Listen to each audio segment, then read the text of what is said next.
Matapos iligtas ang mundo sa isang malupit na digmaan, dapat sanay namumuhay si Kang Ho na parang isang alamat.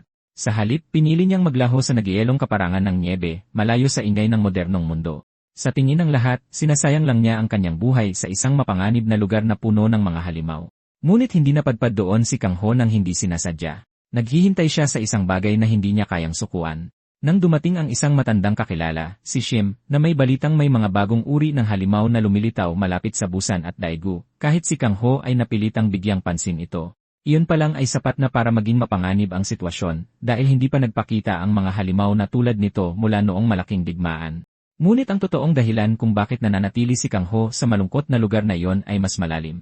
Ilang taon na ang nakalipas, sa huling labanan, lumaban siya kasama ang kanyang makapangyarihang kasamang halimaw, si Shilhua, at magkasama, pinabagsak nila ang hindi mabilang na mga kaaway.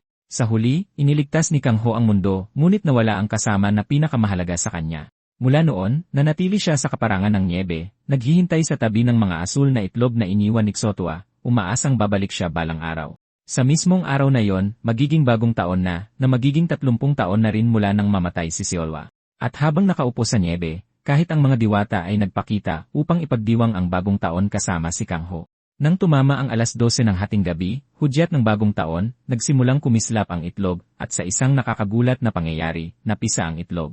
Namangha si Kang Ho nang lumabas sa itlog ang isang nilalang na kamukhang-kamukha ni Xwelhua, na nagpaalala sa kanya na sa kaparehong kaparangan ng niebe niya unang nakilala si Xwelhua. 50 taon na ang nakalipas, noong nakadestino pa si Kang Ho sa Cherwon, tumatakas siya mula sa dumaraming mga halimaw nang una niyang makilala si Xwelhua. Kahit sa gitna ng kaguluhan, hindi maalis ni Kang Ho ang kanyang mga mata sa halimaw. Ngayon sa kasalukuyan, sa wakas ay nagising na ang anak ni Seolwa, at lumundag ang maliit na soro sa balikat ni Kang Ho. Dinilaan ng maliit na soro ang pisngi ni Kang Ho, at napagtanto ni Kang Ho na sinusubukan siyang batiin ng halimaw. Ginantihan ni Kang Ho ang pagbati habang sinasabi sa bagong sanggol na kamukha rin niya si Xulhua. Noon din, napansin niya ang ilang mga halimaw na lumilipad sa unahan, at ginamit niya ang kanyang beast eye upang suriin ang mga ito. Napagtanto niya na ito ay isang bagong uri ng halimaw, ngunit mayroon itong mababang stats. Naalala niya ang sinabi ni Shim tungkol sa mga bagong uri na nagsisimula palang lumitaw. Nagtataka si Kang Ho kung konektado ba ang paggising ng anak ni Seolhua at ang paglitaw ng mga bagong halimaw. Kalaunan, nagtungo si Kang Ho sa headquarters ng 3 malalaking guild ng mga mersenaryo sa Korea, ang Mercenary Tower. Dumating si Kang Ho sa bubong na nakasakay sa likod ni Mengchai, at nang makita ito ng isa sa mga gwardiya, nataranta siya. Tinawag niya ang team leader, sinabing may problema dahil may isang demonyong halimaw na lumapag sa bubong. Sumisigaw siya para sa backup nang tapikin siya sa balikat ng team leader, na ipinaalala sa kanya ang Article 3, Paragraph 1 ng Emergency Response Manual. Lumalabas na nakasaad sa artikulo na kung may isang binatang nakasakay sa sabotager na lilitaw, kaibigan siya ng chairman, at inaasahang tratuhin nila siya ng mabuti. Sinabi ng team leader sa lalaki na buksan ang bubong dahil siya ay isang mahalagang personalidad. Sa wakas, napagtanto ng gwardiya na ang emergency manual ay hindi isang kwentong gawa-gawa lang para asarin ang mga baguhan. Bago pumasok sa gusali, hinimok ni Kang Ho si Mengchai na magpakabait habang wala siya, at tinapik niya ito sa ulo bilang suhol. Nagbasyan si Kang Ho at ang team leader, at tinanong niya kung nasa loob ang kanyang boss. Pagpasok sa gusali, nakita ni Kang Ho ang isang larawan niya at ng kanyang kasama sa estante. Ilang sandali pa, isang matandang lalaki ang pumasok sa silid, at lumalabas na siya ang parehong lalaki sa larawan. Ang pangalan niya ay Lim Chulbay, at isa siya sa 5 bayani na kilala rin bilang Iron Fist King.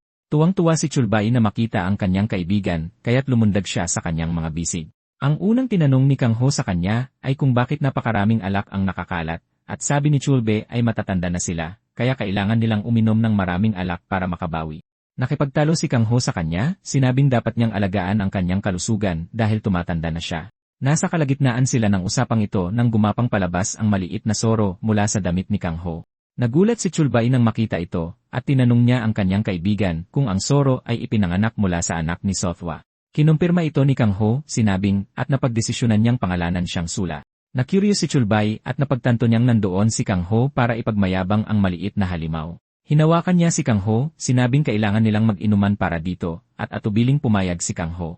Kaagad, nagsimula silang mag-inuman na parang wala ng bukas. At ilang sandali pa, sinabi ni Kang Ho kay Chulbay na naroon siya para may itanong. Tinanong siya ni Chulbay kung ano yon, at isiniwalat niyang pinuntahan siya ng Disaster Management Bureau at ipinakita sa kanya ang mga bagong uri ng halimaw na kanilang nakaharap.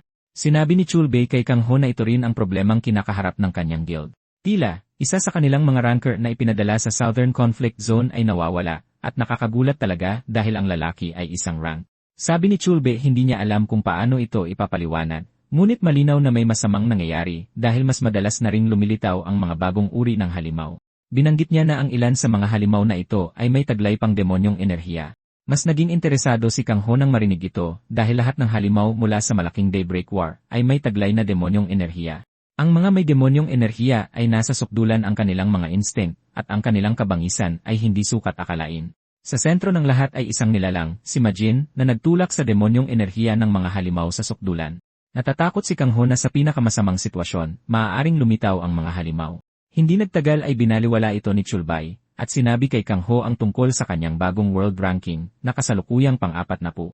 Dagdag pa rito, siya ay kasalukuyang numero 6 sa Korea, at pinuri siya ni Kang Ho, sinabing magaling ang kanyang ginagawa para sa isang matandang lalaki. Tinanggihan ni Chulbay ang ideya na maganda ang kanyang ginagawa dahil lahat ng iba pang bagay ay nagmamahal habang bumababa ang kanyang ranking. Noon din, iminungkahi ni Chulbay na sukatin nila ang kanilang magic power bago umalis si Kang Ho. Binanggit niya na ang kanyang kasalukuyang magic power ay nasa 14,000, ngunit sinabi ni Kang Ho na hindi siya interesado dito dahil medyo nakakainip. Gayunpaman, nagawa siyang konsensyahin ni Chulbe para pumayag na gawin ito. Inilagay ni Kang Ho ang kanyang braso sa measuring bracelet at sinabi ni Chulbe sa kanya na ipasok ang kanyang magic power dito. Ginawa ito ni Kang Ho at nagsimulang mag-scan ang device upang matukoy ang gumagamit. Nang makumpirma ang kanyang pagkakakilanlan, ipinakita ng device na ang combat power ni Kang Ho ay 120,000 at ipinakita ng device ang kanyang tinatayang ranggo batay sa kanyang combat power, na lumalabas na una sa world ranking. Nataranta si Chulbay nang makita ito, at tinanong niya si Kang Ho kung ano ang ginagawa niya sa kaparangan ng Niebe. Sumagot si Kang Ho na ang ginagawa lang niya ay pagsasaka at pag-aalaga kay Mengchay. Kalaunan, nalaman natin na mayroong isang dungeon orchard, isang maliit na dungeon na matatagpuan malapit sa tirahan ni Kang Ho. Lumalabas na binigyan ito ng pangalang orchard dahil maraming puno ng prutas ang tumutubo sa hardin na nagpapalakas sa mga demonyong halimaw. Ito ay isang mahalagang dungeon para sa isang tulad ni Kang Ho na siyang Beast King. Tila, mayroon lamang isang paraan para mapahusay ang orchard, at ito ay ang Fairy Stone. Inilabas ni Kang Ho ang isang malaking Fairy Stone na ibinigay sa kanya bilang regalo, at itinanim niya ito sa orchard. Agad itong nagpakawala ng napakalaking enerhiya sa hardin, at kahit si Kang ay humanga sa mga epekto nito. Nagsimulang kumislap ang mga prutas, at maging ang mga diwata ay tila nagagalak sa sandaling iyon. Ang mga galog na naroroon sa hardin ay lumaki rin ng halos doble sa isang iglap, at lumundag si Siola patungo sa mga halimaw upang makipagsaya sa kanila. Habang abala si Siola sa paglundag, inactivate ni Kang Ho ang Beast Eye para tingnan ang kanyang stats. Para sa kanyang rarity, siya ay may ranggong ES, ngunit ang kanyang attack level at combat level ay E pa rin. Nakakagulat, parehong may mga question mark ang kanyang special ability at potential. Nagulat si Kang Ho nang makita na si Siola ay isang subspecies, at mayroon din itong mga question mark. Bigla, lumundag si Siola sa kabilang direksyon at tumakbo palabas ng kubo. Nagtataka si Kang Ho kung bakit tumatakbo palayo si Siola na parang may naramdaman, at nagpasya si Kang Ho na sundan siya. Kaagad, naabutan niya ito kahit na medyo mabilis ito, at ilang sandali pa, tumalon sila mula sa isang bangin at nakita ang ilang earth spirits na napapaligiran ng grupo ng mga halimaw. Agad na lumundag pababa si Siola upang tumayo sa harap ng mga earth spirit para protektahan sila. Nagulat si Kang Ho na nagmadali si Siola para protektahan ang mga earth spirit. Noon din, isang rank E na ahas ang lumitaw, at naisip ni Kang Ho na kahit para sa isang mythical beast, medyo maaga pa para harapin ni Siola ang halimaw. Lumalabas na ang ahas ay isang titanoboa na medyo mapanganib. Pagkatapos ay inactivate ni Kang Ho ang kanyang likas na kakayahan bilang Beastmaster na tinatawag na Predatory Instinct. Ito ay isang skill na pumipilit sa mga halimaw na ituring ang gumagamit bilang ganap na pinakamataas, isang walang awang maninila sa mundo. Nataranta ang ahas sa sandaling i-activate ni Kang Ho ang skill, at nagsimula itong manginig. Hinawakan ito ni Kang Ho sa dila, sinabing huwag na itong magpapakita muli dahil kung hindi, gagawin niya itong alak na ahas. Humingi ng sagot si Kang Ho mula sa ahas, at umiling ito upang kumpirmahin na naiintindihan nito ang sinasabi ni Kang Ho. Sa isang nakakatakot na boses, sinabi ni Kang Ho sa mga halimaw na magsialisan, at bawat isa sa kanila ay naglaho sa lugar. Habang tumatakas ang mga halimaw, nakita ni Kang Ho ang isang halimaw na raptor sa malayo, at may demonyong enerhiya na lumalabas mula sa halimaw na ito. Tiningnan ni Kang Ho ang stats ng halimaw, at lumalabas na mababa ang stats nito. Walang pag-aalinlangan, hinabol ni Siola ang raptor, at sumunod si Kang Ho sa kanila. Napansin ni Kang Ho ang isang gate sa malayo, at naisip niyang lumabas ang raptor mula sa gate. Habang papalapit sila sa gate, napagtanto niya na ang paligid ay puno ng demonyong enerhiya dahil sa raptor. Tumalon sila papasok sa gate, at sa sandaling makapasok sila, napansin ni Kang Ho ang presensya ng kasamaan sa paligid. Nakakagulat, nakuha ni Siola ang kanyang pangalawang buntot ilang sandali lamang matapos silang pumasok sa gate. Binasa ni Kang Ho ang impormasyon na ipinapakita sa kanyang stat board, at napagtanto na ang paglaki ni Siola ay 1.5 beses na mas mabilis kaysa sa iba sa kanyang uri, salamat sa bagong buntot na nakuha niya. 3 raptor na may demonyong enerhiya ang lumitaw sa malayo, at tinanong ni Siola si Kang Ho kung maaari siyang makipaglaro sa mga raptor. Napagtanto ni Kang Ho na si Siola ay tulad din ni Sothwa noon. Naalala ni Kang Ho ang pagsasanay kasama si Siola, at lumaki silang magkasama sa hindi mabilang na labanan. Ngunit sa huli nawala sa kanya si Siola. Dahil sa takot na ito, nais ni Kang Ho na palakihin si Siola bilang isang normal na bata, ngunit tila isang bata si Siola na likas na mahilig lumaban. Naisip ni Kang Ho na ang pagpigil sa kanya sa pakikipaglaban ay magiging isang makasariling gawain para sa kanya. Kaya para hindi mapigilan si Siola sa paggawa ng gusto niya, nagpasya si Kang Ho na gumawa ng kontrata sa kanya. Hinawakan niya ang ulo nito habang ipinapaalam na palalakihin niya ito para maging pinakamagaling sa lahat. Nang dumampi ang kanyang kamay sa ulo nito, naglabas ito ng napakalakas na enerhiya na bumuo ng isang bilog na pumulupot sa daliri ni Kang Ho para maging singsing.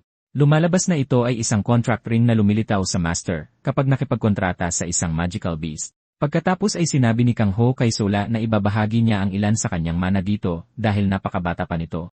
Matapos ilipat ang kanyang mana dito, sinabihan niya itong lumaban hanggang sa gusto nito at lumundag si Siola patungo sa mga raptor. Habang papalapit si Siola sa mga raptor, inactivate ni Kang Ho ang sensory transfer skill, isang likas na kakayahan ng isang beast master. Sa madaling salita, ang contractor at ang magical beast ay nagbabahagi ng lahat ng pandama, kabilang ang mana at pisikal na kakayahan. Ginabayan ni Kang Ho si Siola sa laban, ipinapakita kung kailan gagalaw at paano ilag, hanggang sa kung kailan siya dapat umatake. Nagawang pabagsakin ni Siola ang isa sa mga raptor sa tulong ng gabay ni Kang Ho. Habang nasa ilalim ng kanyang impluensya ang raptor, ginamit ni Siola ang overwhelm skill para sipsipin ang demonic energy na nasa raptor. Nagawang alisin ni Siola ang lahat ng demonic energy sa raptor, at ginawa rin niya ito sa dalawa pa. Humanga si Kang Ho sa kung gaano siya kaliksi habang pinapatumba ang mga raptor. Matapos tuluyang mapasuko ang mga raptor, tumaas ang attack stat ni Siola mula hanggang I, at nagulat si Kang Ho na nakakuha na agad siya ng upgrade sa isang laban lang. Tinawag siya ni Kang Ho, at tinanong niya si Kang Ho kung magaling ba siya, kung saan sumagot si Kang Ho ng. Sinabi niya na napakagaling ng ginawa nito, at iminungkahi niyang magmadali na silang umuwi bago magsara ang gate. Tinawag ni Kang Ho ang mga raptor, sinabihang gumising na at lumabas ng gate bago ito magsara. Nakakagulat, nagsimulang makipaglaro si Siola sa mga raptor, at napagtanto ni Kang Ho na sinumang walang demonic energy ay kaibigan para kay Siola. Gayunpaman, walang oras para sa hindi kinakailangang paglalaro, at sinigawan sila ni Kang Ho na kumilos na. Tumakbo sina Kang Ho, Siola, at ang mga raptor papunta sa gate, at nagawa nilang makalabas bago ito magsara. Habang naghahabol ng hininga si Kang Ho, bigla niyang narinig ang mga Earth Spirit na masayang bumabati sa kanya, habang tinatawag siyang The Absolute One. Lubos na nagulat si Kang Ho na ganito ang turing sa kanya. Pinuri rin ng mga Earth Spirit si Siola, tinawag siyang The Silver White Fang. Hindi nagtagal, isinantabi ni Kang Ho ang lahat ng papuri, at lumapit siya sa pinuno ng mga Earth Spirit, tinatanong kung gumamit ba ito ng mahika, kaya nakakapagsalita ito ng wika ng tao. Isinantabi rin ni Kang Ho ito ulit, tinatanong ang Earth Spirit kung si Siola ba ang tinutukoy niyang The Silver White Fang. Nagulat ang Earth Spirit na may pangalan pala ang hayop, at isiniwalat niya na sa kanilang lupang tinubuan, matagal na nilang sinasamba ang White Fang bilang kanilang mga tagapangalagang Diyos mula pa noong unang panahon. Kabilang sa mga Diyos na ito ay ang mga Silver White Fang na itinuturing na mas espesyal. Binanggit ng babae na ang mga Silver White ay sobrang lakas, at mababait din sila. Sa katunayan, isang Silver White Fang na may 5 buntot ang nagligtas sa kanilang bansa mula sa isang halimaw na kilala bilang Corpse Dragon. Ipinapaalam ng Earth Spirit kay Kang Ho na ang mga Silver Fang ay alamat lamang para sa kanila. Dahil tinatrato ni Kang Ho ang kanilang minamahal na Silver Fang na parang isang bata, walang pagpipilian ang mga Earth Spirit kundi gawing Absolute One nila si Kang Ho. Sa katunayan, nagpasya silang gumawa ng sayaw para sa kanya. At habang abala sila sa pagsasayaw, nalaman ni Kang Ho na ang Earth Spirit na kausap niya ay ang Reyna dahil mayroon itong parang korona sa ulo. Tinanong siya ni Kang Ho kung miyembro ba siya ng Maharlika, at sa sandaling marinig niya ito, agad nagbago ang kanyang mood dahil nangangahulugan ito na wala silang maitatago kay Kang Ho, ang Absolute One. Ipinapaalam ni Kang Ho sa kanila na hindi niya ito nalaman dahil siya ang Absolute One, ngunit wala siyang oras para ipaliwanag iyon. Sinabi ng Reyna ng mga spirit kay Kang Ho na ang kanilang teritoryo ay kamakailan lamang naging isang lungsyon at nawalan siya ng malay sa buong proseso. Nang sa wakas ay magising siya, natagpuan niya ang kanyang sarili sa hindi pamilyar na mundong ito. Ipinapaalam niya kay Kang Ho na 3 araw na ang nakalipas, at bago pa man niya sabihin ang ayaw niyang sabihin, madaling nalaman ni Kang Ho na gutom na siya at ang kanyang mga kasama. Mabilis itong kinumpirma ng Reyna, sinasabing napakabilis itong nalaman ng Absolute One. Pagkatapos ay sinabi ni Kang Ho sa kanila na mayroong isang Earth Spirit Dungeon na tinatawag na Orchard malapit sa kanyang bahay. Sinabi niya na malaya silang manatili sa Orchard kung ayos lang sa kanila. Walang pag-aalinlangan, nagsimulang magdiwang at sumamba ang mga Earth Spirit kay Kang Ho. Bago pa siya mailang, sinabihan niya silang tumigil sa pagyuko. Nagtataka si Kang Ho kung ganito ba umasal ang lahat ng prinsesa sa fairy tale dahil mahilig yumuko ang Reyna na parang katulong. Maya-maya, dumating si Mengshi para sunduin sila na parang Uber. Kumapit ang mga Earth Spirit sa hayop at sinabihan sila ni Kang Ho na kumapit ng mahigpit habang tinatahak nila ang malamig na kapatagan. Kalaunan, nakatanggap si Kang Ho ng mensahe sa isang bagong group chat at lumabas na ito ay isang grupong ginawa ni Chulbe para sa 5 bayani ng digmaan. Nagkagulo ang buong grupo sa sandaling sumali si Kang Ho. Bigla na lang, ang Sword God na si Junwo at ang Bow God na si Huyang ay nagsimulang mag-away kung sino ang pinakamalakas. Kaagad, nag-ayos ang dalawa ng laban para malaman kung sino ang pinakamalakas. Hindi nagulat si Kang Ho dito dahil ganito na talaga ang ugali ng dalawang ito mula pa sa simula. Sa tuwing nagkikita sila, lagi silang nag-aaway na parang mga bata. At kahit na mga hangal sila, sila pa rin ang mga kasama ni Kang Ho na lumaban sa kanyang tabi noong malaking digmaan. Dahil matagal na rin, naisip ni Kang Ho na oras na para makita ulit ang kanilang mga mukha. Bukod pa rito, nagpasya na siyang palakihin si Sela para maging pinakamahusay, at naisip niyang ang paghahanda ng pinakamagandang pagsasanay para sa kanya ang tamang gawin. Hindi nagtagal, nagkita ang Sword God at ang Bow God sa napagkasunduang lugar para sa kanilang laban, at napuno ng tao ang bundok na gustong mapanood silang maglaban. Maging ang mga reporter ay naroon din para masaksihan ang ranking battle sa pagitan ng dalawa. Ang Sword God, si Junwo, ay kasalukuyang nasa ika-20 pwesto sa mundo, habang ang Bow God, si Huyaong, ay nasa ika-21 pwesto sa mundo. Habang naghahanda sila para sa laban, dumating ang Flame Witch na si Mina, isa sa 5 bayani. Nakakagulat, mukha pa rin siyang bata para sa kanyang edad, tulad ni Kang Ho, at nagyawan ang mga tao nang siya ay dumating.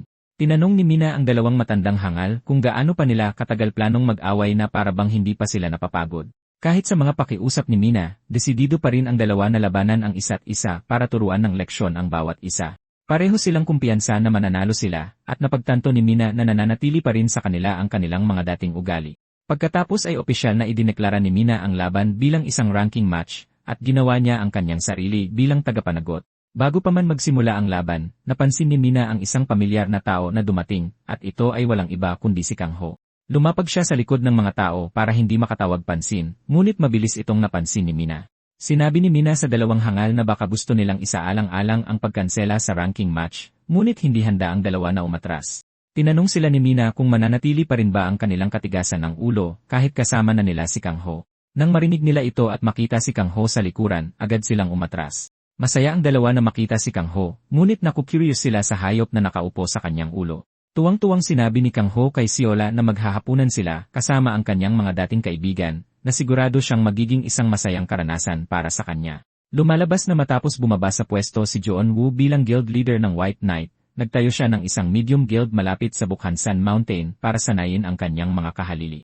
Dinala ni Joon Woo si Kang Ho sa kanyang bodega ng mga gamot kung saan ipinakita niya ang kanyang mga moon salt. Ito ay isang halamang gamot na nagpapalakas ng mana ng mga herb monster kapag kinain, at ito ay napakabihira at mahal. Naku-curious si Shola sa halaman, at sinubukan pa niya itong kagatin, ngunit sinabi ni Kang Ho sa kanya na hindi iyon ang tamang paraan ng pagkain nito. Dahil sa paghanga sa kung gaano ka-cute si Shola, sinabi ni Junwoo kay Kang Ho na malaya siyang kunin ang lahat ng moon salts para mapalaki niya ng maayos si Shola. Samantala, naghihintay si Huyaong sa labas at naiinip na siya. Sinigawan niya si Kang Ho na salakay na lang ang buong bodega, ngunit sinabi ni Joon Woo na handa siyang ibigay kay Kang Ho ang lahat ng kailangan niya. Sinabi ni Kang Ho kay Joon Woo na nagpapasalamat siya sa regalo, at sinabi ni Joon Woo na dalawin siya madalas kung talagang nagpapasalamat siya. Pagkatapos, sinabi ni Huyaong kay Kang Ho na naghanda na sila ng maraming inumin na inumin nila dahil hindi pa sila nagkikita sa loob ng 15 taon. Sumasang-ayon si Joon Woo dahil narinig niyang nakipag-inuman si Kang Ho kay Chulbay. Nagpasya si Kang Ho na asarin sila, tinatanong kung bakit sila lang, kasama si Chulbay, ang nagbago ang itsura sa paglipas ng mga taon. Binaliwala ng dalawa ang tanong at iminungkahi na simulan na nila ang kanilang inuman. Kinabukasan, pumunta si Kang Ho sa Sealbank, at pagpasok pa lang niya sa bangko, magalang siyang binati ng clerk na nagsabing ihahatid siya sa VIP room. Pinakiusapan ni Kang Ho ang lalaki na tumigil sa pagyuko na parang baliw habang sinasabi na nandyan siya para kumuha ng ilang mana stones. Naguguluhan si Siola at tinanong niya kung para saan ang mga bato. Sinabi niya kay Siola na ito ay parang pera na kailangan nila kung gusto nilang mag-shopping. Ipinapaalam ng clerk kay Kang Ho na ang silid-imbakan ng mga bato ay tulad pa rin ng dati, at sinabi sa kanya na malaya siyang gamitin ito ayon sa gusto niya. Hindi nagtagal natapos ni Kang Ho ang kanyang sadya. At habang naglalakad siya papunta sa pasukan, isang miyembro ng gang na nakasakay sa kanyang motorsiklo ang nakatanaw sa kanya mula sa malayo. Napansin niya na ang mga tao sa bangko ay yumuyuko kay Kang Ho na kaswal lang ang pananamit. Agad niyang inakala na ang mga tao ay yumuyuko sa lalaking nakasweet na nakatayo sa tabi ni Kang Ho. Nagpasya siyang tingnan kung bakit sila yumuyuko sa lalaki, at inactivate niya ang kanyang mana detection lens. Ito ay isang device na tumatago sa mga bagay para ipakita ang grado ng mga mana stone at ang na-detect na mana. Nalaman ng device na ang lalaking nakasuit ay may dalang 2 C-grade na mana stone at 3 grade na mana stone sa maleta na hawak niya. Hindi siya lubos na nasiyahan dito dahil sa tingin niya ay mababa ang kalidad nito. At tubili niyang tiningnan ang mga bulsa ni Kang, at sa kanyang gulat, napagtanto niyang mayroon siyang 3 S-grade na mana stone sa kanyang bulsa. Bukod pa rito, mayroong 2 A-grade at 5 B-grade na mana stone. Nagulat ang lalaki nang makita ito dahil parang wala lang kay Kang Ho ang daladalang 1,600,000 na cash. Pagkatapos ay nagpasya siyang tingnan ang ranggo ni Kang Ho para malaman kung isa siyang rank na hunter, ngunit hindi niya masukat ang mana ni Kang Ho gamit ang device. Dahil dito, napagpasyahan niyang si Kang Ho ay isang non-awakened na tao. Habang papalayo si Kang Ho sa bangko, naniniwala siyang nakahanap siya ng perpektong target dahil wala rin itong mga bantay. Pagkatapos ay tinawagan niya ang kanyang amo para ipaalam na nakahanap siya ng jackpot. Ipinaalam niya sa kanyang amo na patuloy niyang susundan si Kang Ho, at si Kang Ho ay nagpatuloy lang sa kanyang ginagawa. Hindi nagtagal, pumasok siya sa isang kakaibang gusali kung saan nakita niya ang isang babaeng hayop na nagulat na bumisita si Kang Ho pagkatapos ng 15 taon. Lumalabas na kilala niya si Menchai, at tinanong niya si Kang Ho kung ano ang plano niyang alagaan ngayon. Sumagot si Kang Ho na gusto niyang mag-alaga ng isang silver white fang, at agad na nahulaan ng babaeng hayop na ito ay supling ni Siolwa. Kinumpirma ito ni Kang Ho ngunit sinabi sa kanya na medyo iba si Siola kay Siolwa dahil isa siyang subspecies. Nagulat ang babae nang marinig ito dahil sa kanyang mahabang buhay, ito ang unang pagkakataon na makakakita siya ng subspecies ng isang mythical beast. Nagpasalamat siya kay Kang Ho para sa pambihirang pagkakataon na ibinigay niya para makakita ng isang bagay na napaka-espesyal. Pagkatapos ay sinabi ng babae kay Kang Ho na gusto niyang palakihin niya si Siola ng napakahusay. Pagkatapos ng pakikipagkita sa babae, lumabas si Kang Ho sa kalsada, at napansin ni Siola na ang buong kalye ay puno ng mga taong hayop. Tinanong ni Siola si Kang Ho kung bakit iba ang mga taong tinitingnan niya, at ipinaliwanag ni Kang Ho na iba't ibang lahi ang tumawid papunta sa Earth mula sa ibang dimensyon na tinatawag na Mu Continent. Tila, ang kalsadang nilalakaran nila ngayon ay ginawa para sa kanila bilang kanilang tirahan upang mapanatili ang kanilang kultura. Lumalabas na isa sa kanila si Mina, at nagmula siya sa isang lahing mahika na namumuhay ng 80% ng kanilang buhay sa anyong bata. Ang mga duwende ay isa ring lahi na nagmula sa Mu Continent, at tulad ng inaasahan, sila ay isang lahi na dalubhasa sa pagpapanday. Sa sandaling makita ng pinuno ng mga duwende, si Smith, si Kangko sa malayo, tumakbo siya para salubungin ito dahil ilang taon na nila itong hindi nakikita. Inescort ni Smith si Kangho sa kanyang pagawaan habang tinatanong kung nahanap na niya ang lahat ng kanyang hinahanap. Hindi nagbigay ng tiyak na sagot si Kangho dito, at tinanong niya si Smith kung abala rin ba ito. Binanggit ni Smith na laging may mga gawaing dapat tapusin dahil ang White Knight Guild at ang Napa Guild ay laging nagpapadala ng mga gawain para sa kanila. Pagkatapos ay sinabi ni Kangho kay Smith na mayroon siyang hihilinging pabor, at ipinakita niya ang kanyang pulseras, na kilala bilang isang aura blade. Sinabi ni Kangho sa kanya na gusto niyang tingnan niya ang aura blade, ngunit tila abala si Smith. Gayunpaman, ipinaalam ni Smith sa kanya na isasantabi nila ang lahat ng iba pang hiling dahil ang gawain ni Kangho ay palaging ang pangunahing prioridad. Lumalabas na ang ibang mga duwende ay sumasang-ayon din sa kanilang pinuno. Kinakabahang umiti si Kangho dahil ang mga duwende ay pareho pa rin tulad ng naalala niya. Samantala, ang grupo ng mga raider ay naghihintay na kay Kangho na lumabas para tambangan siya. Hindi nagtagal, natapos ng panday ang mga pagpapabuti sa pulseras, at ipinaalam niya na kaya na nitong hawakan ang kanyang mana dahil tinaasan na rin niya ang maximum output. Tinanong ni Smith si Kangho kung gusto niyang subukan ito, ngunit sinabi ni Kangho na hindi dahil malapit na siyang magkaroon ng pagkakataong subukan ito. Ilang sandali lang, lumabas siya sa pagawaan ng mga duwende, at habang naglalakad siya sa mga malungkot na kalye, lumabas ang gang mula sa kanilang mga pinagtataguan upang palibutan siya. Hindi nagulat si Kang Ho dahil alam na niya ang kanilang presensya, pero ang gusto lang niyang malaman ay kung lumabas na ba silang lahat. Nagulat ang pinuno ng gang na ang isang non-awakened na tao tulad ni Kang Ho ay nag-bluff. Hindi makapaniwala si Kang Ho na tinawag siyang non-awakened na tao, at tinanong niya sila kung gumagamit sila ng mana detection lens dahil ang nasusukat na limitasyon ng mana ay 100,000. Kinumpirma ito ng pinuno ng gang, at sa kaloob-looban, nag-aalala na siya na masyadong kampante si Kang Ho para sa isang taong na-corner. Alam ng lalaki na mayroon lamang 3 awakened sa bansa na may lakas pandigma na higit sa 100,000 at kilala niya silang 3, kaya tiwala siyang hindi isa si Kang Ho sa kanila. Pagkatapos mag-isip ng 1 minuto, napagpasyahan niyang hindi banta si Kang Ho, at inutusan niya ang kanyang mga tauhan na atakihin si Kang Ho. Dahil nagpasya silang maging hangal, inilabas din ni Kang Ho ang kanyang aura blade bilang paghahanda sa isang malinaw na one-sided na labanan. Ang mga unang sumugod sa kanya ay lahat na pabagsak na ikinagulat ng pinuno. Habang nagpapanik, sinubukan niyang gamitin ang lens para sukatin ang mana ni Kang Ho. Ngunit tulad ng dati, ipinapakita nito ang immeasurable na opsyon, at dito na nagsimulang maniwala ang lalaki na ang lakas pandigma ni Kang Ho ay maaaring higit sa 100,000.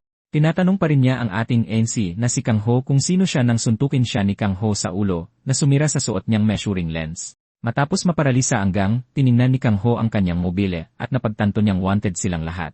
Ang pinuno ng gang ay si Myung at dati siyang ehekutibo ng White Knight. Ngunit kalaunan ay bumaling sa pagnanakaw, kidnapping, at maging sa pagpatay. Nagulat si Kang Ho dito, at sinabi niya sa lalaki na halatang halata na naging abala ito. Nakikita kung gaano kapanganib si Kang Ho, naisip ni Myung na tumakas dahil malinaw na hindi niya kayang labanan si Kang Ho. Agad niyang ginamit ang kanyang likas na kakayahan, ang assassin skill. Pinalakas siya nito, at lumundag siya sa ere, tumatakas mula sa lugar. Lumalabas na tiwala si Myung na walang makakahuli sa kanya dahil hindi pa siya nahuhuli ng kalaban habang ginagamit ang kanyang kakayahan.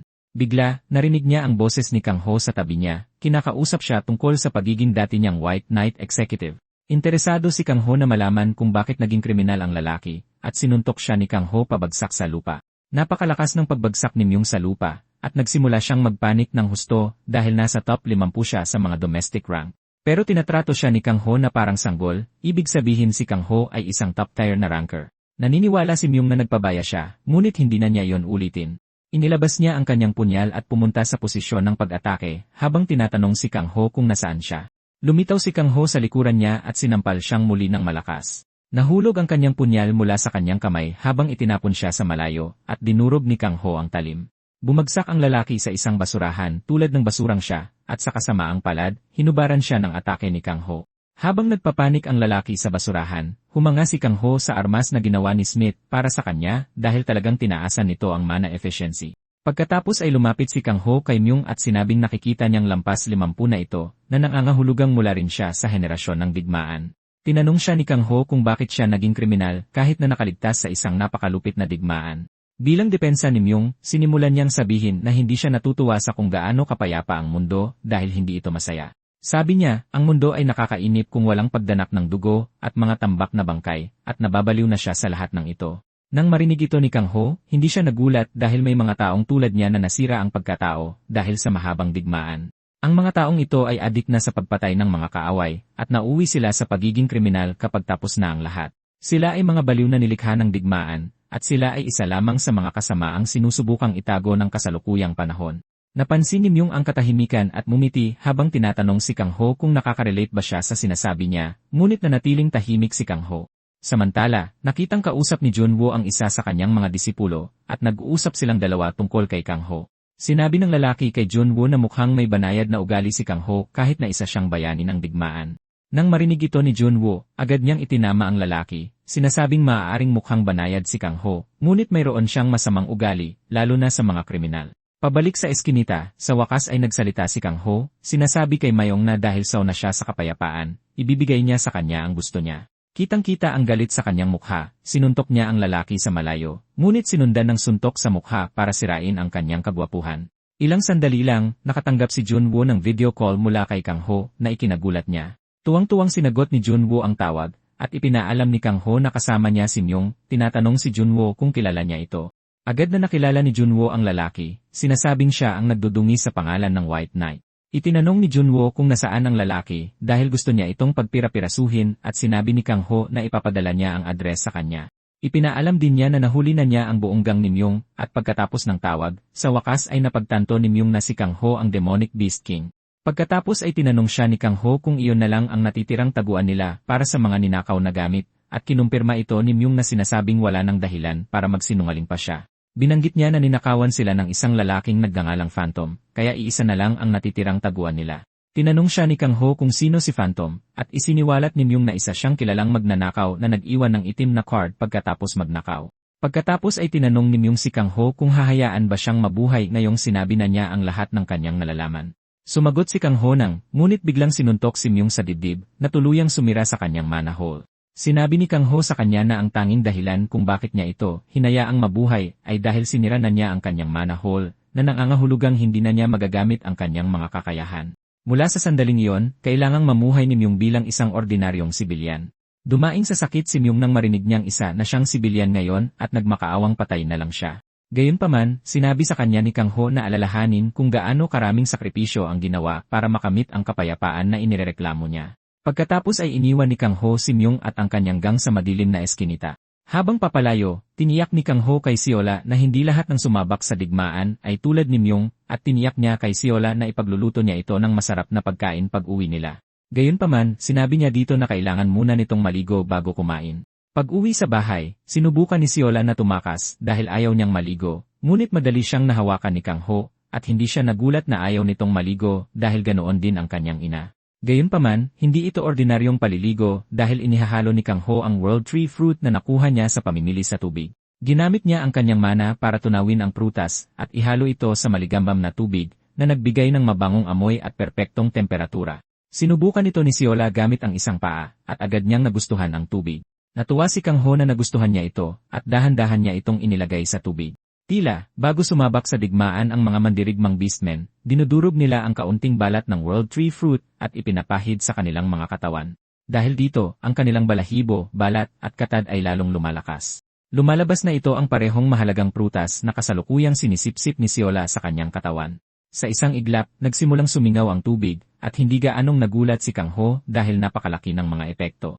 Nakakagulat na nakakuha si Siola ng isa pang kasanayan, tagapangalaga ng kalikasan. Sa stat board, nabasa ni Kang Ho na may pambihirang kakayahan si Siola na sipsipin ang enerhiya ng kalikasan, at ang kanyang husay sa pagsipsip para sa mga gamot na may konsentradong enerhiya ng kalikasan ay 1.5 na beses kaysa sa iba pa nitong uri. Hinaplos ni Kang Ho ang ulo ni Siola pagkatapos ng buong sesyon ng paliligo at iminungkahi na kumain sila. Kalaunan, ipinakita ni Kang Ho sa kanyang sambahayan ang mga mahahalagang prutas na kanyang nakuha sa labas, kaya't hindi siya nakikita sa paligid. Plano ni Kang Ho na maghanda ng ilang mahahalagang sangkap, ngunit sa tingin ng reyna ng mga diwata, ay hindi kaya ng ordinaryong apoy ang kanyang binabalak. Bigla na lang, naglabas si Kang Ho ng isang bungkos ng mga monostone, ngunit sinabi ng reyna kay Kang Ho na pasasabugin niya ang buong lugar kung gagamit siya ng ganoon karaming monostone. Hindi siya pinansin ni Kang Ho at inihagis ang mga bato sa apoy, na labis na ikinatakot ng reyna. Inaasahan niyang sasabog ang kalan, ngunit nagawang kontrolin ito ni Kang Ho gamit ang kanyang kapangyarihan. Namangha ang reyna nang makita kung gaano kadali para kay Kang Ho na kontrolin ang mga apoy. Makalipas ang ilang sandali, natapos ni Kang Ho ang pag-ihaw sa lahat ng sangkap hanggang sa maging pinong pulbos ang mga ito. Pagkatapos nito, pinigan niya ang katas ng muon salt na nakuha niya mula kay Junwo. Hinalo niya ang katas sa pulbos upang makabuo ng isang masa, at hinugis niya ito sa isang bilog na bola para gumawa ng mga dumpling. Nang matapos siya, tinanong niya ang reyna kung interesado siyang tumikim, ngunit takot siya na baka magwala at sumabog ang kanyang sigla kung kakain siya ng isang bagay na kasing bisa ng dumpling. Nalaman ng reyna na ang mga dumpling ay partikular na ginawa para kay Siola at naglalaway na siya. Kinumpirma ni Kang Ho na para sa kanya ang mga dumpling, ngunit sinabi sa kanya na isa lang muna ang maaari niyang kainin dahil malakas ang epekto ng mga dumpling. Sa sandaling matikman ni Siola ang mga dumpling, naramdaman niya ang napakalaking mana na dumadaloy sa kanyang katawan, at masaya niyang idineklara na ito ang pinakamagandang pakiramdam na naranasan niya. Salamat dito, ang kanyang depensa ay tumaas mula hanggang I. Dagdag pa rito, lumaki siya, halos doble ng kanyang dating laki, na lubos na ikinagulat ng mga diwata. Pagkatapos nilang gawin ito, lumabas ng bahay sina Siola at Kang Ho para tumakbo. Natutuwa si Kang Ho na mahusay na nasisipsip ni Siola ang gamot at mas mabilis pa ang kanyang paglaki kaysa kay Siola. Naisip ni Kang Ho kung ano ang nangyari kung ginawa niya ang parehong pamamaraan para kay Siola noong bata pa ito. Doon niya napagtanto na wala pala siyang kaalam-alam noong pinalalaki niya si Siola. Ang tanging ginawa nila ay tumakbo at lumaban ng magkasama. Hindi niya nagawang pakainin siya hanggang sa mabusog o hayaang magpahinga ng maayos kapag may sakit ito. Nagsimulang magsisi si Kang Ho na maaaring mas naging maganda ang mga bagay kung pinalaki niya ng maayos si Xolhua. Gayunpaman, ito ang dahilan kung bakit mas pinag-aralan pa niya ang mga demonic beast pagkamatay ni Xolhua. Tahimik na nangako si Kang Ho na gagawin ang lahat ng hindi niya nagawa para kay Xolhua para sa anak nito. Habang naglalaro sila sa niebe, tumalon si Xolhua sa mga braso ni Kang Ho, at dito napagtanto ni Kang Ho na mas bumigat pa ito. Tuwang-tuwa si Kang Ho dito kaya sinabi niya kay Xolhua na gagawin niya itong pinakamahusay at hahayaan siyang mamuhay sa ganap na karangyaan. Pagkatapos nilang maglaro, iminungkahi ni Kang Ho na sunduin nila si Mengxi.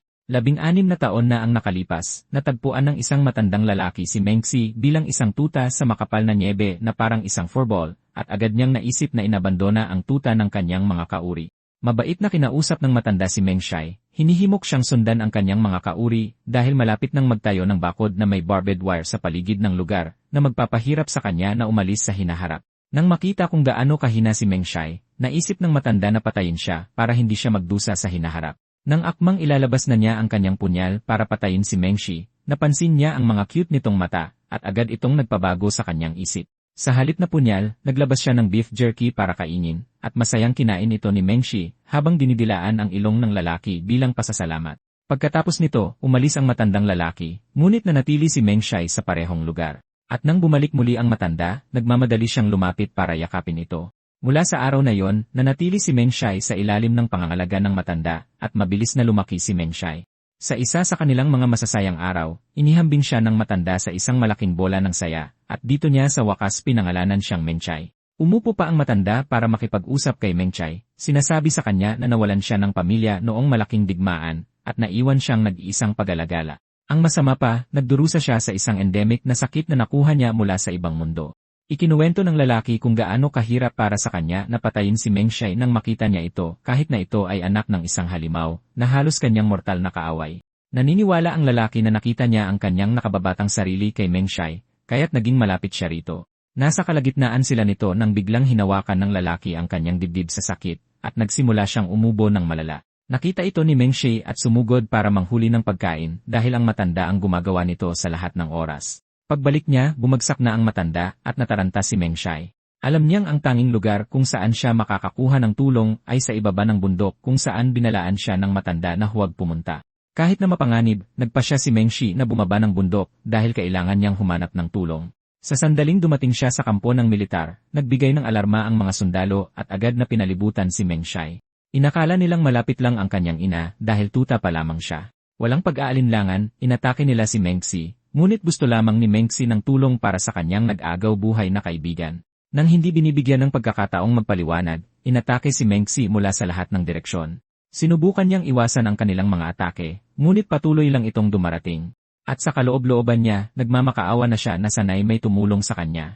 Sa wakas ay napabagsak siya ng mga sundalo, at nang akmang tatapusin na siya, dumating si Kang Ho. Sinabi ng mga sundalo kay Kang Ho na hindi niya kailangang makialam dahil kaya nilang asikasuhin ang tuta. Gayunpaman, sinabi ni Kang Ho sa mga sundalo na ang tuta ay isang naligaw dahil walang mga matatanda sa malapit. Sinabi niya sa kanila na umatras at siya na ang bahala. Sa sandaling mapatingin si Kang Ho sa tuta, napagtanto niyang kailangan nito ng tulong at pinadaluyan niya ng mana ang katawan nito upang matulungang maibalik ang lakas nito. Pagkatapos ay dinala ni Mengshai si Kang Ho kung saan nakahandusay ang matandang lalaki. Nalaman ni Kang Ho na ang matanda ay nagdurusa sa isang endemic na sakit mula sa kontinente ng Mu, na dulot ng hindi matiis na dami ng mana na nag-ugat sa kanyang puso. Ipinatong ni Kang Ho ang kanyang kamay sa dibdib ng lalaki, at nagsimulang ipasa ang kanyang mana dito, habang sinasabi sa lalaki na maswerte siya na mayroon siyang matapang na kaibigan tulad ni Mengshai. Makalipas ang ilang sandali, nagising ang matanda, at tumalon si Mengshai sa kanyang mga braso. Nagbahagi ang dalawa ng isang madamdaming sandali na nagpapakita kung gaano nila kamahal ang isa't isa. Ngayon sa kasalukuyan, lumalabas na binibisita ni Mengshai ang libingan ng matanda. Bago siya mamatay, ipinagkatiwala ng matanda si Mengshai sa mga kamay ni Kang Ho. Mula nang mamatay ang matanda, palaging dumadalaw si Mengshai sa kanyang libingan. Pumunta si Kang Ho at Shula para tingnan siya, at habang umiiyak si Mengshai, pumatak ang ulan mula sa langit. Naniniwala si Kang Ho na hindi kailanman lalamig ang huling hantungan ng matanda, dahil laging bumabalik si Mengshai para ipagluksa siya. Bigla, isang kuyog ng mga halimaw na pukyutan ang lumitaw sa eksena, at agad na nalaman ni Kang Ho na isa sila sa mga bagong species. Ginamit ni Kang Ho ang demonic beast eye para suriin ang mga pukyutan, at mula sa kanilang paglalarawan, lumalabas na mayroon silang bulag na pagsunod sa kanilang pinuno. Tila, mas malakas din sila kapag kumikilos bilang isang kuyog. Isa sa mga pukyutan ang lumipad palapit kay Sola, at agad niya itong hinawakan sa bibig para sipsipin ang demonic energy. Sa proseso ng paggawa nito, sinubukan ng pukyutan na tusukin si Sola gamit ang malaking panusok nito, ngunit nabasag ito sa pagtama. Nagulat si Kang dito, ngunit napagtanto niya na tumigas ang balat ni Sola dahil sa paligo ng World Tree Fruit. Pagkatapos ay sinuri ni Kang Ho ang panusok at nalaman na naglalaman ito ng nakakaparalisang lason, kaya't mataas ang ranggo nito kumpara sa laki nito. Dahil dito, napag-isip ni Kang Ho na kailangan nilang asikasuhin ang mga pukyutan. Pagkatapos ay sumakay siya sa tigre, sinasabihan itong sundan ang mga pukyutan. Habang tinatahak nila ang malamig na kapatagan, nakahinga ng maluwag si Kang Ho na walang mga pamayanan ng sibilyan sa lugar. Gayunpaman, nag-aalala siya sa gana ng mga pukyutan dahil kumakain sila sa antas na nilalamon nila ang damo, mga puno, at buong kabundukan. Sa katunayan, hindi sila nag-aatubiling kainin ang mga bangkay ng mga halimaw. Ang mga pukyutan ay mga nilalang na kumakain ng lahat at maaaring umatake sa mga lugar ng sibilyan anumang oras na maubusan sila ng pagkain. Dahil sa kung gaano sila kapanganib, napagpasyahan ni Kang Ho na kailangan niyang lipulin silang lahat bago sila maghasik ng lagim. Makalipas ang ilang sandali, nakakita sila ng isang madilim na pulang gate, at napansin ni Kang Ho na dagsaang pumapasok ang mga pukyutan sa gate, na nangangahulugang doon matatagpuan ang kanilang pugad. Dagdag pa rito, nalaman niya na dahil pula ang gate, itinuturing itong isang raid class gate. Tila, nahirapan sila ni Mengxi sa gate noon, ngunit naniniwala siyang handa na sila sa pagkakataong ito. Walang pag-aalinlangan, tumalon sila sa pulang gate, at sa isang iglap, isang kuyob ng mga pukyutan ang sumugod sa kanila. Nagpakawala si Kung Ho ng kanyang mana para itaboy sila. Pagdating sa raid class gate, ito ay isang gate na naglalaman ng isang ecosystem na mukhang eksaktong isang piraso ng ibang mundo ang inihagis dito. Dahil dito, ang mga bihirang yaman na wala sa mga normal na gate ay maaaring matuklasan sa loob ng gate. Gayunpaman, mas mapanganib at mas malakas ang mga halimaw na matatagpuan sa pulang gate kaysa sa mga karaniwan. Bigla, nakakita si Kang Ho ng isa pang kuyob ng mga pukyutan sa di kalayuan, at ang mga ito ay mukhang 3 beses na mas malaki, at may 3 beses na demonic energy kaysa sa mga nakita nila kanina. Sumugod ang mga agresibong pukyutan kay Kang Ho, ngunit madali niyang pinabagsak ang unang umatake, habang tinitingnan ang stats nito para makitang mas malakas ito kaysa sa mga natagpuan niya sa labas ng gate. Walang duda, nalaman ni Kang Ho na mga higanting pukyutan ang nagpoprotekta sa lugar. Habang naghahanda ang mga pukyutan na kuyugin sila, inactivate ni Kang Ho ang sensory transfer skill. Ito ay isang kasanayan na nagpapahintulot sa contractor at sa demonic beast na magbahagi ng parehong mga pandama, kabilang ang mana at pisikal na kakayahan. Tumalon din si Kang Ho patungo sa mga pukyutan ng buong lakas, pinapatay sila ng walang awa. Inatake ni Siola ang isa sa mga pukyutan at sinubukang kagatin ito, ngunit nakatakas ang pukyutan sa kanyang hawak. Tinukso siya ni Kang Ho, sinasabing masyado pang malaki ang pukyutan para sa kanyang bibig, kaya't hindi niya ito nahawakan. Habang nagpapatuloy ang laban, napagtanto ni Kang Ho na walang katapusan ang mga bubuyob, ngunit bigla siyang nakaramdam ng isang malakas na demonic energy sa di kalayuan. Nagpasya siyang pumunta sa honeycomb para tingnan ito. Tumalon siya mula sa likod ni Mengshai, at gamit ang isang malakas na puwersa na sinamahan ng aura blade, pinutol niya ang lahat ng mga bubuyob na humaharang sa kanyang daan. Matapos patumbahin ang mga higanteng bubuyob, sa wakas ay nakapasok siya sa honeycomb, at nalaman niyang ito pala ang pinoprotektahan ng mga bubuyob. Ang honeycomb ay naglalabas ng napakaraming demonic energy na umaapaw na ito. Pumasok si Kang Ho sa honeycomb, at sa kanyang pagkagulat, nakita niya ang isang kakaibang nilalang na komportableng nakaupo sa loob nito. Mula sa itsura nito at sa enerhiyang lumalabas sa katawan nito, napagtanto ni Kang Ho na isang demonyo na naman ang sa wakas ay lumitaw. Sakto naman, narinig ni Kang Ho ang demonyo na bumubulong tungkol sa kung gaano siya kalagpas. Sa isang nakakagulat na pangyayari, hindi dapat naririnig ni Kang Ho ang wika ng mga demonyo. At sa sandaling malaman ng demonyo na naririnig siya ni Kang Ho, nagpasya siyang gawing formal ang mga bagay. Ipinakilala niya ang kanyang sarili bilang si Theo Kamigan, na dating ika-4 na ranggo na demonyo sa Demon Realm. Naghahanda na si Kang Ho para sa isang laban sa lalaki nang bigla itong lumuhod at sinabing ayaw niyang lumaban dahil galit siya sa pakikipaglaban, lalo na laban sa isang mas malakas sa kanya. Nagulat si Theo na mayroong isang tao na may kakayahang mag-utos sa mga halimaw. Lubos na nagulat si Kang Ho sa kanyang nasasaksihan. At dahil walang banta si Theo sa kanya, inalis niya ang kanyang aura blade. Nalaman ni Kang Ho na iba si Theo sa ibang mga demonyo na nakita niya noong digmaan dahil may kakayahan siyang makipag-usap. Naalala niya na noon, ang mga demonyo ay parang mga makinang walang isip na naglalabas ng demonic energy, ngunit si Theo ay parang isang tunay na tao. Tinanong ni Kang Ho si Theo kung ano siya, at si Theo, na nakaluhod pa rin, ay nagsabing isa siyang demonyo. Tinanong siya ni Kang kung bakit nandoon ang isang demonyong tulad niya, at binanggit ni Theo na ito ay isang nakakahiyang kwento at mahaba pa. Binanggit niya na matapos matalo sa isang ranking battle at tumakas, naipit siya sa isang dungeonization. Tinanong siya ni Kang Ho kung bakit dinala pa rin niya ang Queen Bee kahit na tumataka siya para sa kanyang buhay. Tinanong siya ni Kang Ho kung ang Queen Bee na tinitingnan niya sa malayo ay ang reyna ng lahat ng mga halimaw. At nang makita kung gaano kaseryoso si Kang Ho sa pagtingin sa bubuyog, nalaman ng lalaki na hindi mag-atubili si Kang Ho na patayin ito. Agad na sinabi ni Theo na ipinadala lang niya ang mga bubuyog para mag-scout at hindi sila mapanganib. Pinatunayan ni Theo kung gaano kalmado ang bubuyog sa pamamagitan ng paghaplos sa ulo nito at naglabas ito ng napakalaking demonic energy na naglagay dito sa isang fossilized state. Nagulat si Kang nang makita ito, at ipinaliwanag ni Theo na kung i-fossilize niya ang Queen Bee tulad ng ginawa niya, mabubuhay ito nang hindi kumakain ng pollen, napipigil dito sa pananakit ng sinuman.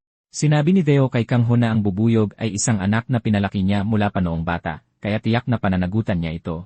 Nasa kalagitnaan ng paliwanag na ito si Theo nang kagatin ni Siola ang kanyang binti, sinisipsip ang napakalakas na demonic energy sa loob niya.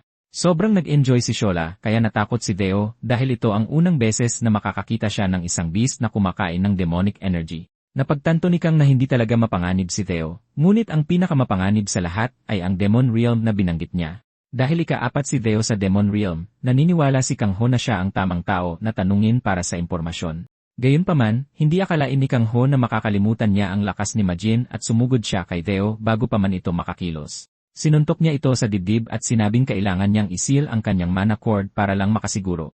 Bumagsak si Theo sa lupa, at nang sa wakas ay manumbalik ang kanyang lakas, napagtanto niyang wala na ang kanyang demonic energy. Sinabi ni Kang Ho sa lalaki na sumunod lang sa kanya, at huwag subukan ang anumang kalokohan dahil papatayin niya ito. Sumang-ayon si Theo habang iniisip kung ganito ba ang mga tao.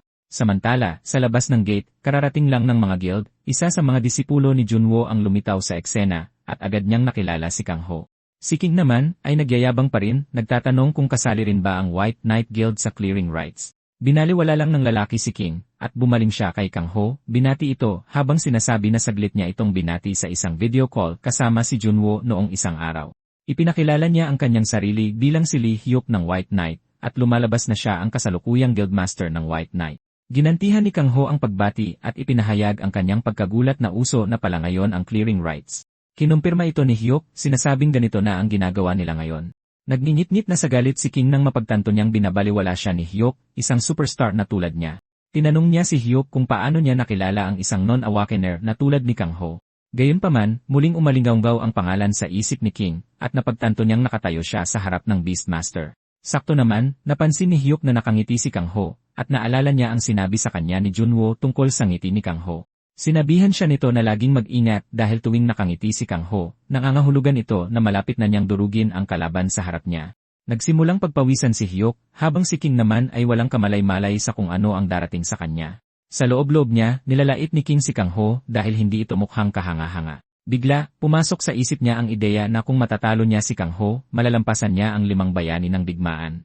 Naghanda si King na atakihin si Kang Ho, at sa sandaling makita ito ni Kang Ho, taos-puso siyang nagpasalamat sa lalaki. Sinabi ni King kay Kang Ho na hindi na niya kailangang banggitin ito dahil siya ang dapat magpasalamat at malakas niyang iwinasiwas ang kanyang kamay kay Kang Ho.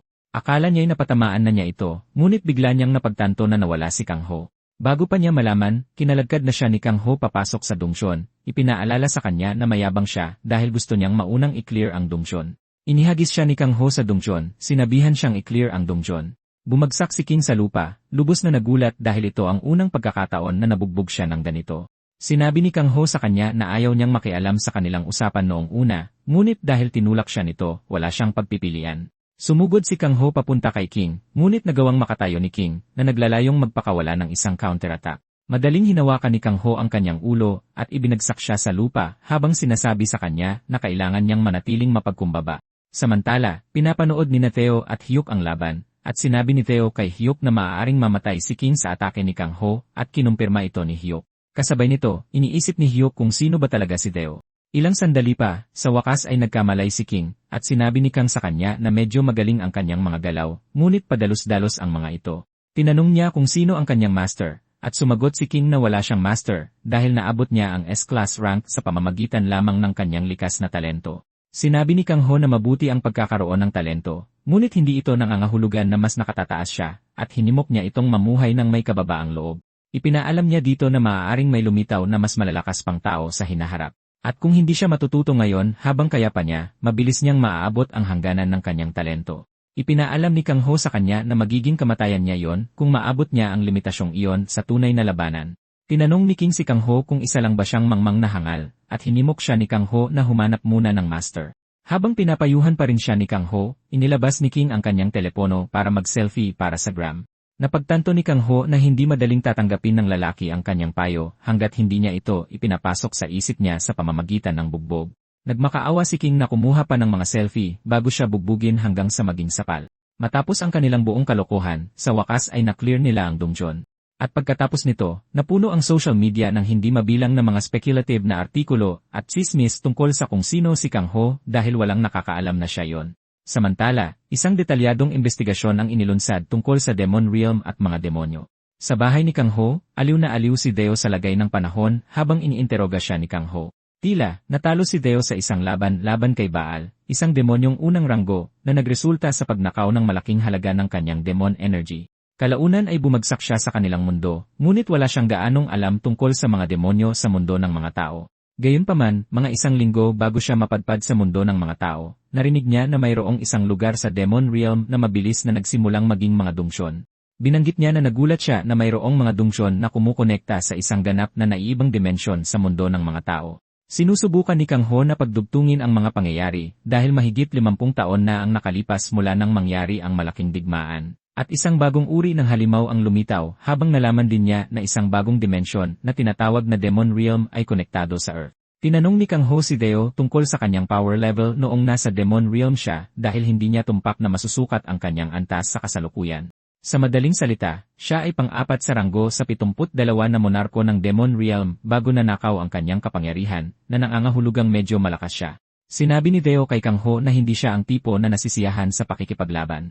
Ngunit dahil curious si Kang Ho sa kanyang mga kakayahan, iminungkahi niyang pakawalan muna ang kanyang monocore. Napagtanto ni Kang Ho na wala siyang pagpipilian, at nagpasya siyang gawin yon.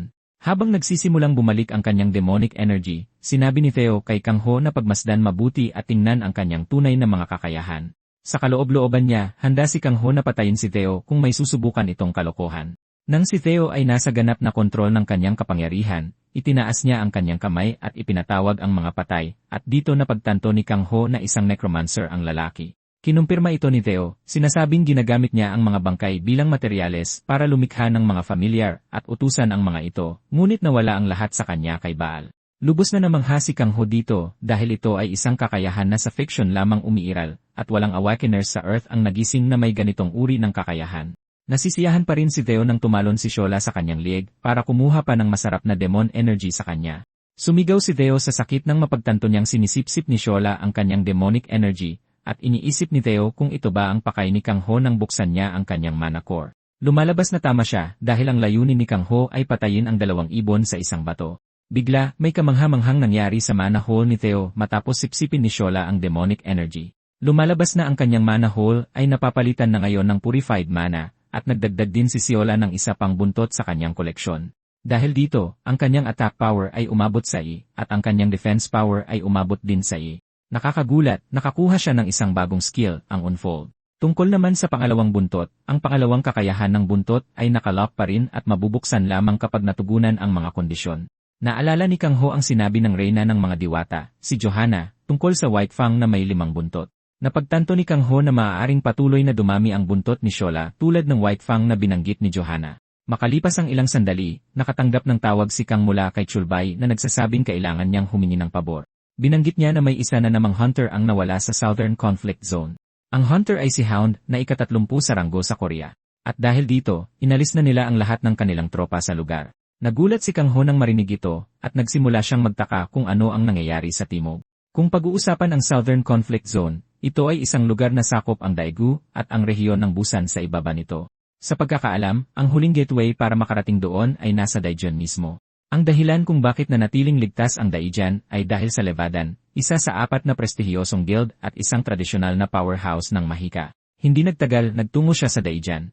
At nang ma-verify ang kanyang pagkakakilanlan sa gate, pinayagan siyang pumasok. Nang tanungin tungkol kay Theo, sinabi ni Kang Ho sa sundalo na ituring na lang ang lalaki bilang kanyang assistant. Wala talagang pakialam si Theo sa nangyayari sa paligid niya dahil abala siya sa lollipop sa kanyang kamay. Tinanong ni Kang Ho ang sundalo kung kakailanganin ni Theo ng A, pero sinabi ng sundalo kay Kang Ho na hindi na kailangan dahil nakatanggap na siya ng utos mula sa itaas. Mula nang matapos ang digmaan at manirahan si Kang Ho sa Hilaga, nagkaroon ng kaayusan sa mga disaster species. Gayunpaman, sa Timog, ito ay isang conflict zone, at regular na lumilitaw ang mga disaster species. Mayroon ding matitinding awayan sa teritoryo sa pagitan ng mga halimaw na hindi kailanman natigil. Dito lumalabas ang malaking tanong kung bakit hindi na lang puksain ang mga halimaw. Habang naghahanda silang pumasok ng mas malalim sa zone, umakyat si Kang Ho sa ibabaw ni Mengxi, at sinabihan si Theo na gawin din ito. Gagawin na sana ito ng lalaki nang may lumipad na ulo ng halimaw papunta sa kanya, na isang senyales ng patuloy na labanan sa zone. Habang patuloy silang pumapasok, sinabi ni Theo kay Kang Ho na ipinapaalala sa kanya ng lugar ang kanyang tahanan. Sinabi niya kay Kang Ho na ang damong tinitingnan nila ay tinatawag na heat grass na naglalabas ng init sa lahat ng direksyon. Sa madaling salita, ang mga lugar na puno ng heat grass ay lumilikha ng isang tropical forest. Kaagad, nagsimulang pagpawisan sina Mong Chai at Shola, at naiintindihan ni Kang Ho ang kanilang kalagayan dahil ito ang kanilang unang beses sa isang tropical na klima. Makalipas ang ilang sandali, huminto si Kang Ho at iminungkahing maglakad na lang sila mula sa puntong iyon. Bigla, nakarinig sila ng malakas na sigaw sa di kalayuan, at ito ay tila parang sa tao. Nagtataka sila kung ano iyon nang magsimulang lumapit sa kanila ang gulo, at ilang sandali pa, nakakita sila ng grupo ng mga halimaw na tumatakbo sa kabilang direksyon. Noon din, tumingin sila sa direksyon kung saan nanggagaling ang mga halimaw at nakita ang isang lalaki na dinudurog ang mga halimaw na parang mantikilya. Nagulat si Kang Ho na makita ito dahil sinabi sa kanya ni Chilbay na inatras na niya ang mga tropang nakatalaga sa lugar. Sa mas malapitang tingin, napagtanto ni Kang Ho na pamilyar ang hitsura ng lalaki. May blonde na buhok ang lalaki at may nakataling headband sa kanyang ulo na may nakasulat na training. Sa isang nakakagulat na pangyayari, ang lalaki pala ay walang iba kundi si King na halatang sineseryoso na ang kanyang pagsasanay.